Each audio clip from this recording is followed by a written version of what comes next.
Before we start today's episode, I want to quickly share something I've been working on. It's called the consistency reset, and I created it for women who are tired of starting over with diets, workouts, and healthy habits. Because most women don't fail because they lack motivation. They struggle because the plan is too strict, too complicated, or simply doesn't fit real life. Inside the consistency reset, you start with the short quits, and then you get the personalized plan with simple daily actions, realistic strength workouts, practical nutrition habits, and reset tools for the days when life gets busy. So if you miss a workout, overeat, have a stressful weekend, or feel like you are falling off track, the goal is not to start over again. The goal is to take next small step and keep going. If that sounds like what you need right now, you can take the quiz and build your personalized plan through the link in the show notes. But now, let's get into today's episode. Today's conversation is about something I see all the time in coaching. Most people don't need more nutrition information. They already know many of the basics. They know protein matters. They know vegetables are good. They know eating at night when they are not hungry is often not really about hunger. They know extreme diets don't work long term. But knowing what to do is not the same thing as doing it in a real life, because real life has stress, schedules, low energy days, emotions, health challenges, family, work, traveling, and there are always days where the plan looks good in the morning but falls apart by the evening. That's why I'm excited for today's guest, Nicholas Kelly. Nicholas is a registered dietitian, public speaker, TEDx speaker, and a patient advocate. He also brings a very unique perspective because he has lived with the cystic fibrosis since he was 3 months old. So he does not only understand nutrition from textbooks or clinical work, he understands what it means to apply health advice in real life with real challenges and still find a way forward. In this episode, we talk about why nutrition advice often fails, how to make food habits more practical, and how to build awareness without shame, and why behavior usually matters more than just having more information. So if you have ever thought, I know what to do, but I still can't seem to do it, this conversation is for you. So let's get into it. So Nicholas, before we go into nutrition, first of all, I'm so excited that you found time to come to my show. So could you share a little bit about who you are and what led you to become a registered dietitian? Well, hello. Thank you for having me so much. It's truly a pleasure. So, like I said, my name is Nicholas Kelly. I am a registered and licensed dietitian. I also have my master's in food and nutrition. So, how I became a dietitian is actually a funny story. When I went to college, I actually wanted to go for computer technology. I wanted to build the biometric scanners the FBI uses. But the year I got to Bowling Green State University, they got rid of the major. So I had to figure out what I wanted to do. So I decided I was going to transfer, but I didn't want to do it at the beginning of the year. My twin sister, who also went to Bowling Green, she was a nursing major. So she was taking a nutrition class, and she goes, Nick, will you take this nutrition class with me? I said, absolutely not. I have zero interest. So she goes, okay. She comes back a couple days later and goes, Nick, I just looked and some of our friends are taking the class. Will you take it with me now? I said, absolutely not. You won't be alone. So I have no interest. So she comes back to me one more time and goes, okay, I'll make you a deal. You take the class and I'll help you and do your out of class assignments and your homework. I said, okay, that sounds like a good plan. Let's write up the contract and I'll be in class the next day. So I went to class the next day and I remember sitting in class and the professor's name was Dr. Jillian Wilford, Dr. Joe. And he was not a dietitian, but the way he spoke about nutrition was one of the single greatest puzzles I'd ever heard. And I remember sitting in class and just being in awe. I literally left class, called my mom, said, Mom, how do you feel if I was a dietitian? I changed my major the next day. The craziest part is my sister hated the class so much I ended up doing her work. Oh, nice. That's a funny story and coincidence. You never know what is happening in a life and how what kind of path we are getting. So you have lived with cystic fibrosis since you were 3 months old. Would you tell a little bit about this disease first, like what it is and what is the diagnosis? So cystic fibrosis is a genetic disorder. So I was diagnosed when I was 3 months. So you have it your whole life. But the interesting part about my story starts with it was actually my mother who diagnosed me Hmm. because 39 years ago they didn't think African Americans could have the disease, so no one would test me for it. So it was Hmm. actually my mother who did the research, and she was the one who diagnosed me. But GI CF predominantly affects your lungs, your GI system, and your pancreas. Hmm. But what they don't tell you is it can affect every other part of you as well. So your entire body, what happens is the body builds up this thick, sticky mucus that plugs up all these different holes in your Hmm. body, plugs up all these different areas. And in the lungs, what happens is it plugs up the different airways and then it collects bacteria. That bacteria causes scarring, and over time, that decreases your lung function. And that ultimately is what makes the disease terminal. Wow. And how are you doing at the moment, or how old are you now, and what kind of struggles you have had? I am currently 39 years old, and currently, knock on wood, I'm in some of the best stretch health of my life. Actually, I'm doing Oh, super well. So nice. it's really exciting because I've gone through really highs and lows. I went through a stretch where I was really struggling for a while. So I'm currently in a really good state. So that's really exciting for me. I'm so happy to hear. So, how you think this your diagnosis, disease has shaped the way you look at health and nutrition? It's kind of a combination. For me, being mindful of health, being mindful of what it takes to be healthy is always on my mind when dealing with this Mm, disease. You always want to do things that try to allow you to be healthy. You want to be mindful of medication schedules. You want to be mindful of the things that trigger you, the things that, help you. So you're always really mindful of those things. And then you couple that with the dietitian work that says, okay, I tell people all the time, I eat the way I eat subset of my profession. However, it's hard to tell someone eat fruits and vegetables without realizing the importance of eating them yourself. mm. Yeah, because that is, I bet that you have a true motivation, like what many other dietitians or clinicians don't have, like that having you kind of have to do it. You have no other option, right? So it's either you're gonna do it or not. But what do you think, being both like a patient and clinician, teach you that textbooks never could? It gives you a appreciation and perspective. Mm, Textbooks don't allow you to have that real world perspective of what it's like to be sick and mm, what it's like to deal with chronic disease or what it's like to deal with any disease. The Most patients will never be clinicians and most clinicians will never be patients. And so mm, there's a gap that exists there. And so mm, what has allowed me to have so much success, I believe, in my career is because I'm able to bridge that gap because I can mm. understand both languages. Yeah. Yeah, I think that is so powerful because many people give advice, but not everyone understands what it feels like to actually live with the advice. And Absolutely. and why you then think that so many people know what to eat but still struggle to do it? It's kind of a combination because I'm not sure if a lot of people know what to eat. I think there's so much misinformation out there that people are confused. That a lot of Mm, people are confused on what to do, what's great. You hear people talk about carbohydrates. Carbohydrates are not the enemy, but they often get a bad rap. And then on mm, the other side, it's being mindful.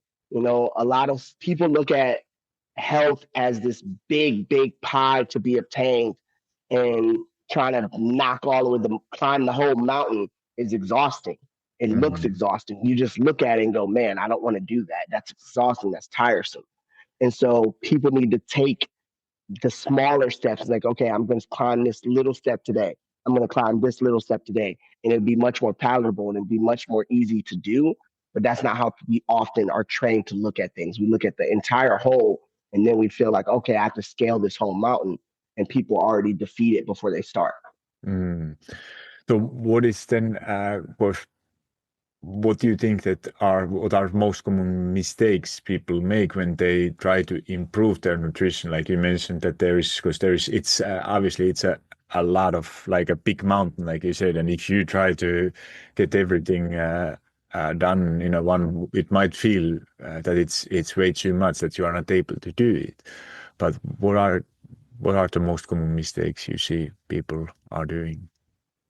I think the biggest mistake is people try to make too many large scale changes at once. They Mm, go from 0 to 100, said, okay, this, today they're eating everything they want, no structure, no anything. And tomorrow they change their entire diet, they throw everything out and they change their entire diet. But that's not realistic because it's not sustainable long term. yeah. And that's, I think, the biggest challenge I see people make is they want this wholesale change.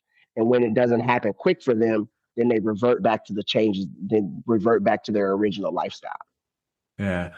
Oh, it is, like you said, it's very challenging and those like, cause you have to think like I always like to compare it somehow with the exercise, like, cause, for some reason, like people, let's say somebody wants to, haven't been running for past, 20 years and then, you start to, somehow you get the goal in your mind that you want to run a marathon. And probably everybody knows with the exercise that, okay, maybe it's not the smartest idea to go try to run 42K in a first workout and see how it goes. You know that it starts step by step with the exercise and you work your way up there towards that big goal, ultimate goal. But with the nutrition, it's often, like you said, that it feels like that, okay, I just need to fix this. And you start from zero to go for 100 in a very short period of time. And then you think that, oh, why this is failing. So, what do you think people usually need more information, or is it about their systems they are using? Both. I think if they had more information, they could have better systems. Mm, So I think people aren't implementing the information they have because they have half truths or faulty information. You mm, know, it's it's easy to say eat more vegetables. I think mm, people can accept that. They know that. But what's harder is understanding meal timings. That's something they may mm, not understand. They won't understand like how the body wants to process food. They mm, may not understand that, a lot of people, say don't eat at night, but don't understand where that information comes from. In mm, reality, it's not about because if you're a third shift worker, then are you not supposed to eat at night? That's what I tell people. It's just about what you do afterwards. A lot of people eat and then immediately go to sleep. You mm, don't want to do that in the middle of the day either. So it's not about when you eat, it's about what you do after you eat and how long you mm. give your body time to process if you exercise after. So there are different things that people don't understand. And then that's where you see some of the issues. Yeah. When you hear someone is telling that, I know what to do, like you mentioned, I need to eat more vegetables, I need to whatever it is, and but I then they are telling themselves that I just don't do it. Where do you start? Figuring out the why. I think the most important thing as a clinician is to figure out the why. Figure out why they Mm, want to change, figure out why they want to do this, and figure out what their objective is. You know, if they want to just get, lose 10 pounds for their friend's wedding, then they may be looking for a fast out. which means they're probably going to lean towards a crash diet, because the problem with crash diets is they work in the short term. They're just not Mm, long term sustainable. That's the problem. So that's why mm, people gain the weight back after doing those things. So it's like, okay, what objective do they have? And then if we figure out what objective they have, then we can do things to try to maximize their efforts. mm. So you are talking a lot how to making clinical guidance practical. What does that mean in a real life? So making small changes. So for example, one of the examples I give is what I call my chocolate cake example. So say a person loves chocolate cake. They eat Mm, chocolate cake 5 days a week and they eat a huge piece, like this, right? So a mm, huge piece like this. So when I tell them, a lot of dietitians or a lot of people in general will tell them, don't eat the chocolate cake, eat a chocolate rice cake. Well, that's just silly because it's not the same. And by telling them that, you're going to lose them initially. They're going to be like, yeah, I'm not doing it. So, but it's not enough to tell someone what to do. You have to give them options on how to do it. So I talk by saying, okay, instead of eating this chocolate cake 5 times a day, let's cut it down to 3 times a day. 3 times, excuse me, not 5 times a day, 5 times a week. Let's cut it down to 3 times a week. And instead mm, of a piece this big, let's cut that in half and have a piece this big. mm, Okay, so that's step one. Next step is open up a can of pineapples or cut a pineapple up and have it in your fridge ready to go. So when you have that desire for those chocolate cake, eat the pineapple. And someone's going to tell me, but Nick, a pineapple isn't the same as chocolate cake. I'm aware, but that sweet sensation it gives you is similar. mm, So instead of that, those 2 days, you're not eating the chocolate cake, you eat the pineapples. So now we have a functional solution and decreasing the chocolate cake we input, decreasing the size of it, and we're getting a replacement as for the pineapples being the substitute for the chocolate cake. That's mm, how we make practical changes, because we're not asking someone to get rid of the thing they love or get rid of something all at once. We're going to mm, scale them down. And the ultimate goal is we get them to twice a week, twice or once a week, and we have them at a small piece. And then we mm. have them substituting that out. That's how you make practical choices. Yeah, no, that's very smart. Like it makes so much sense, and ultimately, it might sound like that. It's easiest advice is to tell that just don't eat it or don't do it, but that is usually the one what probably like most of the people, if they have a little bit willpower, it might work for a week or two, but it's never going to be long-term solution. And like you mentioned, what you said, just said that cutting down the portion size, having a replacement in a place that it's not just don't eat anything. It's always there is always something, and it's kind of like I like to call it like a little bit planning things ahead when those cravings come, and then having a plan how to actually do it. Exactly. So putting a plan in place, having a plan in place, and that's part of that system or having that system in place. How do you then? I'm curious to know how do you help then someone turn general advice like eat more protein into something you can actually do every day? So one of the things I tell people, which is easy enough to do, is smoothies. Mm, Smoothies are a great way to get extra calories in, get healthy fruit and vegetables in, get protein in, and it's a low effort. It takes 5 to 7 minutes to make, and it's low effort to actually consume. Because sometimes you're not hungry, especially in the morning. Some people aren't naturally hungry in the morning. So mm, you can join your calories, drink your protein, because you can add Greek yogurt to it, you can mm, add peanut butter to it. So you have these options, dairy. So you have these options to make this beverage higher in protein or higher in calories, and fruit and vegetables, some spinach, maybe some kale, some fruit, some frozen fruit. And it's more cost effective because you can use frozen fruit so you don't have to worry about going bad. So you have all these options. to make functional ways to increase your protein or increase your nutrition by having this easy to consume thing. That's smart. And what is then like, 'cause, at least here in Europe, I see a lot of dietitians or nutritionists.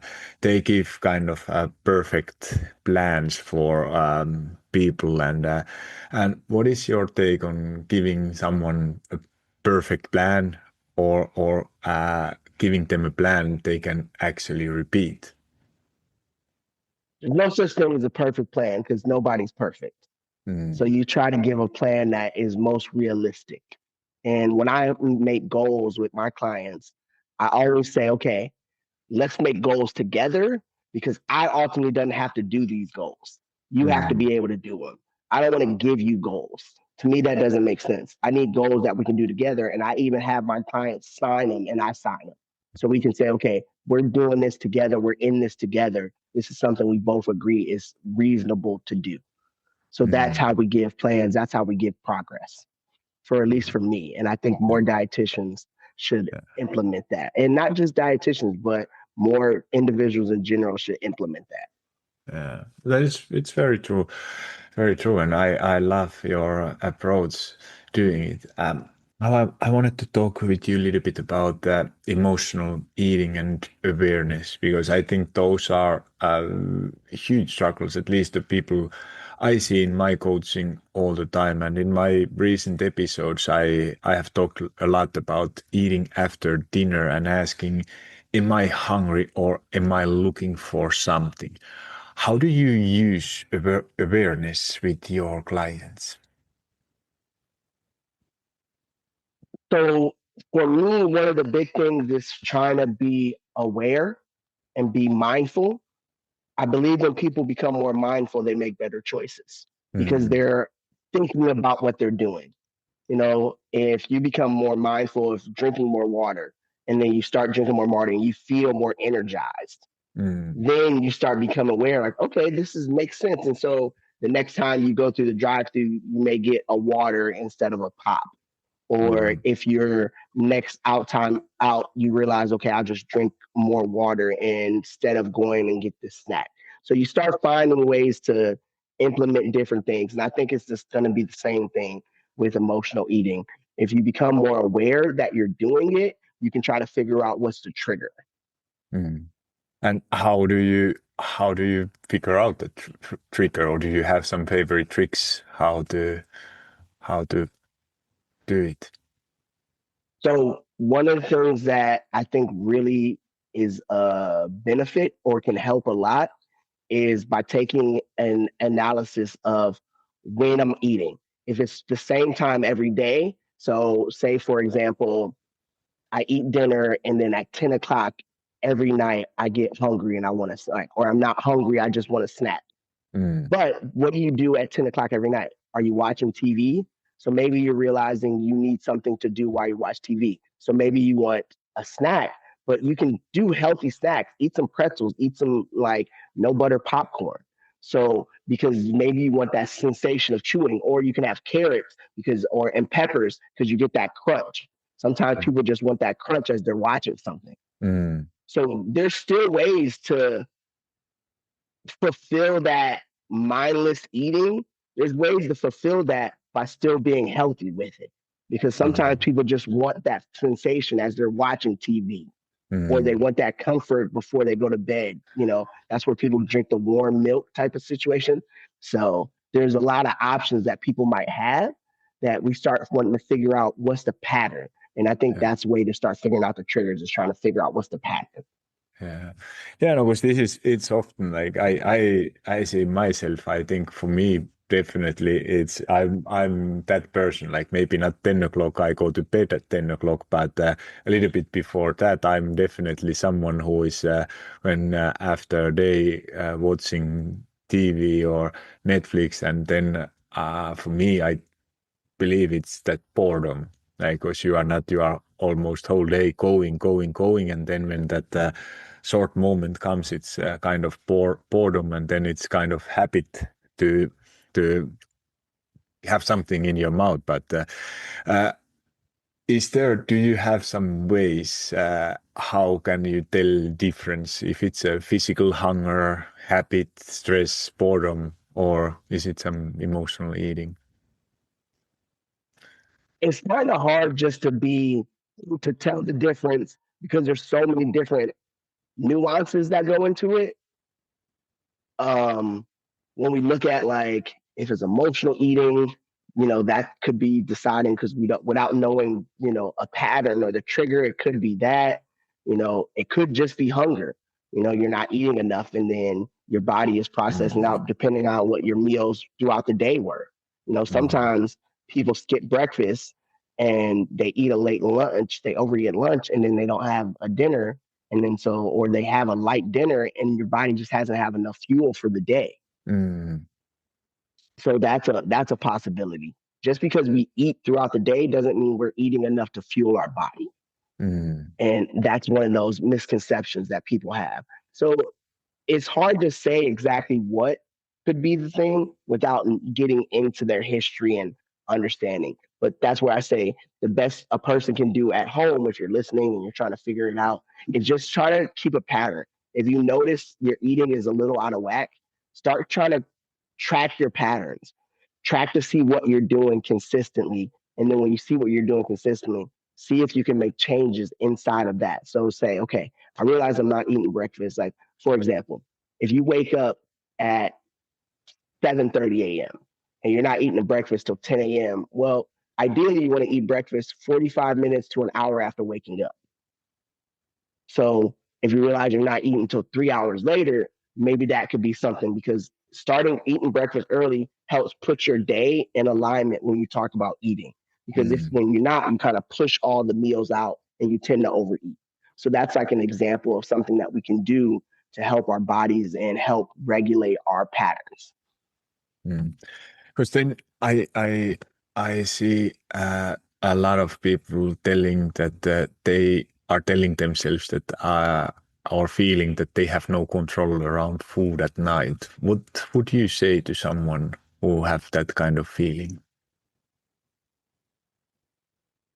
You are in control. Mm, You are the one who is in control. I think people need to be reminded that their choices are theirs, and you can find ways to navigate those feelings. And like I said, sometimes it's leaning into it. So I don't have control at night to eat. Well, eat carrots, eat peppers. So if you're gonna eat something, might as well eat something healthy. Eat fruit. So mm, if you're gonna be eating, at least you're having something healthy options. If you choose to do junk food, then now the choice is not about eating; it's about what you want to eat. You're not. mm. It's not just I have no control. It's like I'm physically choosing a less healthier option. Mm. And this is, it reminds me, like, because one of my favorite phrases, what I tell to people is that awareness is not there to judge you. Awareness is there to help you understand what is actually happening. And this is, I think, that awareness, when you understand when it's happening, why it's like, that why might be a little bit harder to understand why it's happening. But if you start to become aware and somehow uh, writing down at least that what you are feeling, what have happened, and then when you look, for example, your phone notes or somewhere notes that there you find a pattern, I think then you have already you are step closer to finding a solution what could work, at least to try some different strategies. So, what is then about food, some practical food habits? What are the first food habits you usually like to improve with the people? I think one is breakfast, because I see a lot of people struggle with breakfast.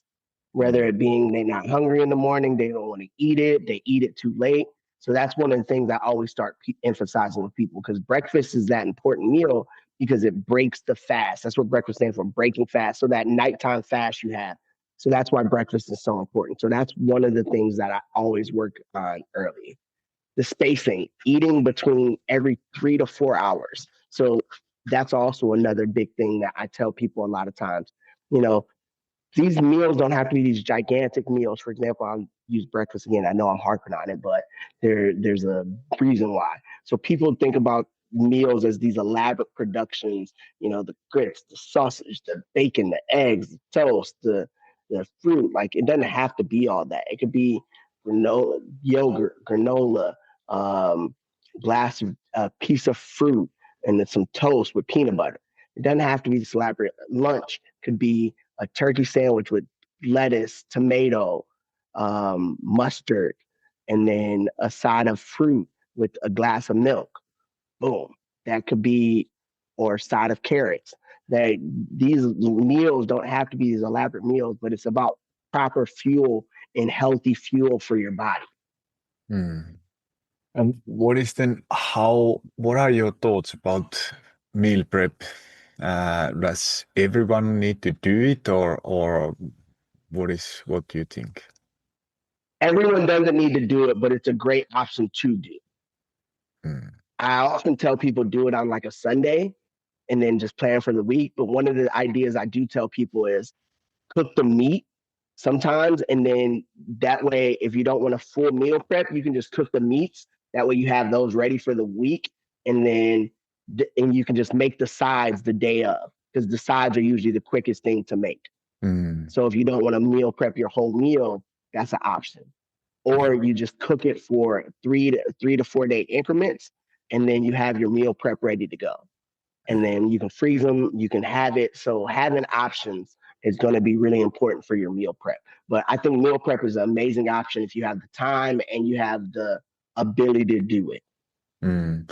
And is it like you said that was what I really liked. What you said is pre-cooking meal, but meats.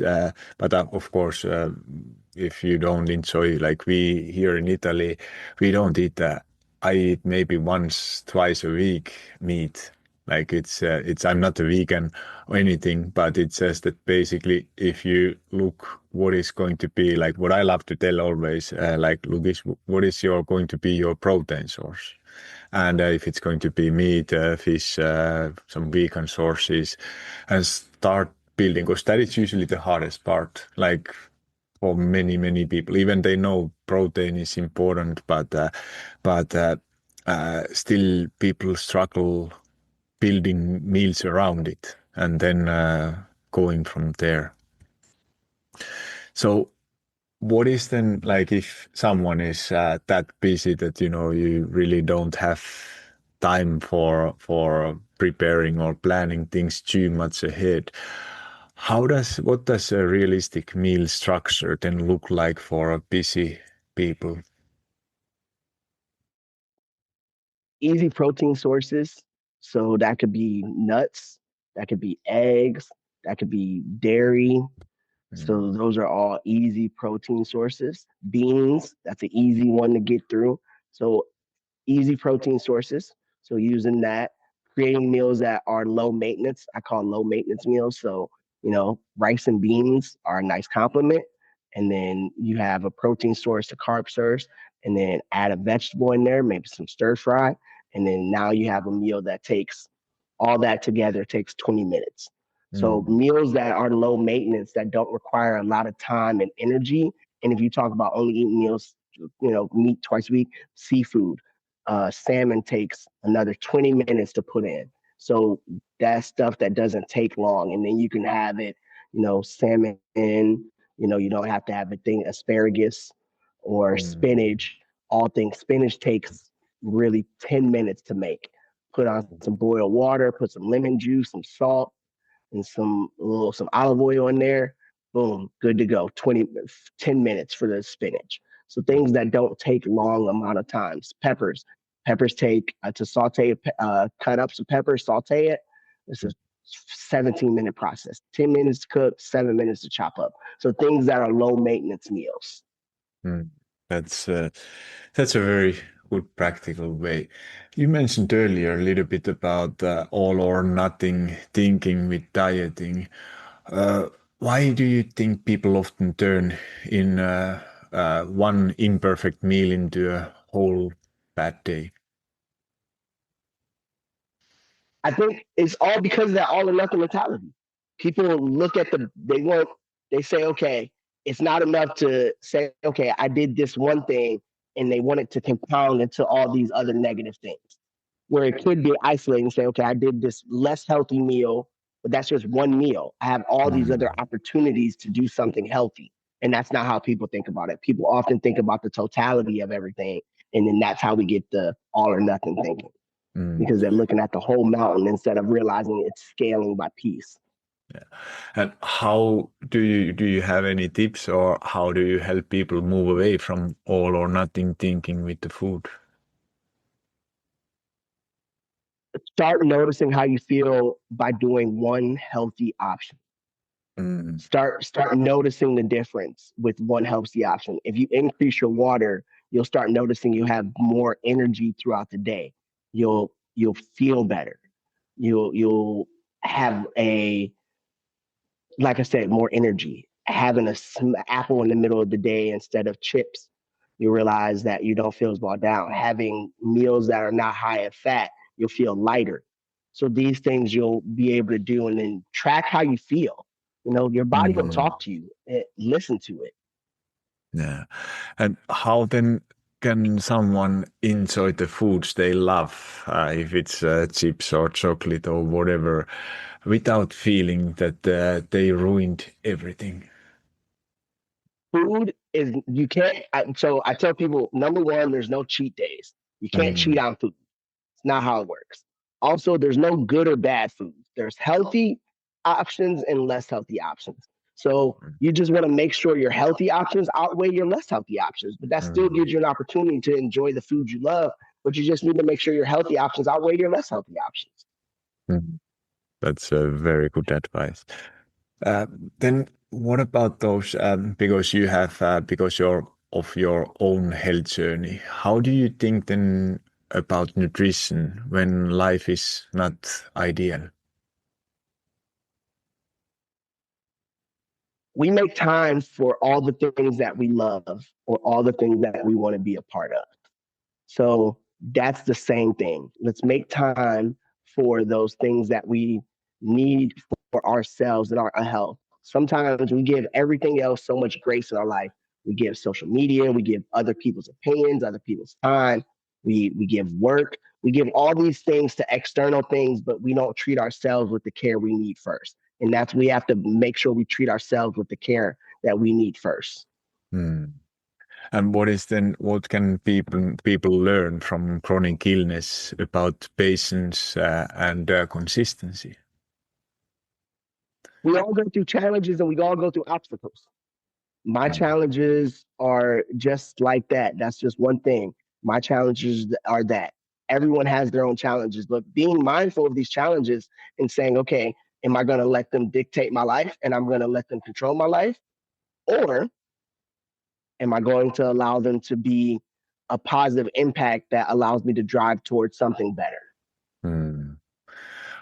What is then like one of the hardest things or most common things what I hear is that when someone is kind of losing motivation, and when the progress feels too slow, or their body doesn't respond the way they want, how you can stay motivated in those kind of situations?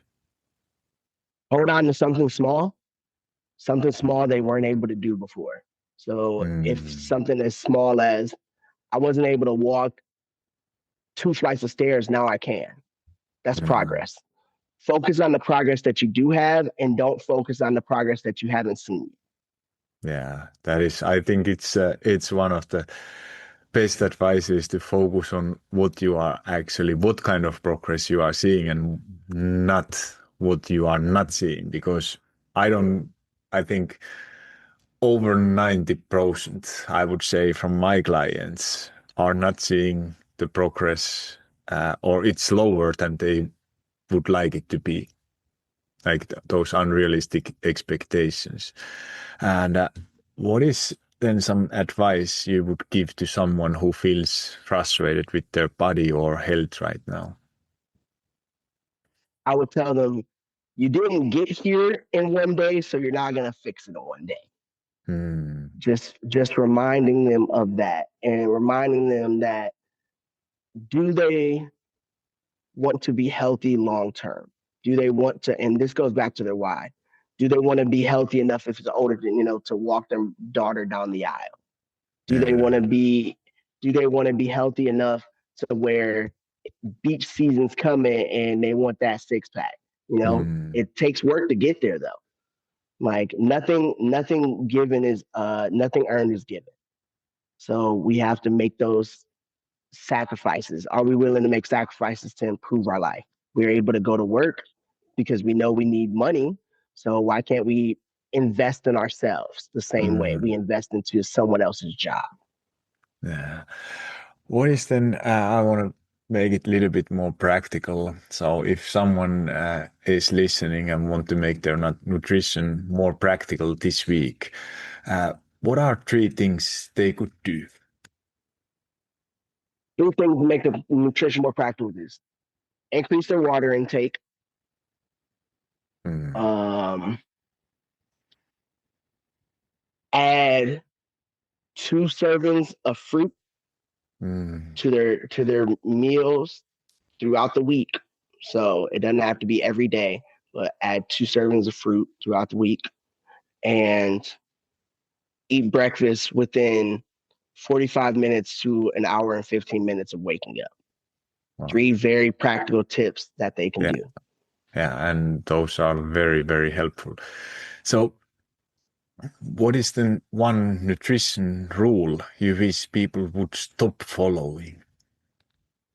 Carbs are the enemy. Carbs are not the enemy. People look at carbs make me fat. That's not true. Carbs Mm. don't make you fat. Sometimes carbohydrates absorb water, so sometimes they think this water weight is making it fat, but that's that you pee that out. So it's not a matter of making you fat. Carbs are what our body needs is for exercise and fuel. So Mm. at moderate to intense exercise, that's what our body uses. So if you're working out, that's what our body uses. That's the only source that our brain uses for fuel. So carbohydrates are not the enemy, and that's one thing I wish people understood. Yeah. And what is then one simple nutrition habit you wish more people practiced? Um, Eat breakfast. I know a lot of my clients, that's first thing they tell me is they don't really eat breakfast. They don't enjoy eating breakfast. So eat breakfast is going to be a big one. Mm. So then, time is flying. What is, I want to ask you a couple things. What is one thing you wish every coach understood about helping people change? Their goals are not always your goals. Mm. And Finding what their goals are going to be the most important thing. Finding what's important to them and then using your expertise to drive them towards those goals, but help shape their goals, make sure they're realistic. that's very good. Very good. If someone feels like that they have failed with food many times, what would you want them to hear? There's always another opportunity for success, Mm. because success is not an object to be achieved or obtained. It's merely a byproduct of the hard work you put in. Mm. So to see success, to see results, you have to put in the work. But we can put in that work together. We just have to figure out what the best plan is. Yeah. And what is one thing you wish everyone understood about nutrition, like really in their heart? Food's meant to be enjoyed. I'm Mm. not, Everyone should know food is meant to be enjoyed. There's healthy choices and less healthy choices. And all we need to do is make sure we make healthy choices more often than less healthy choices. Very good. So where people can learn more about your work? So you can go to my website, nicholaskelly.rd.com. So that's nicholaskelly.rd.com. Or you can find me at my socials, which are Nicholas Kelly RD at all social platforms.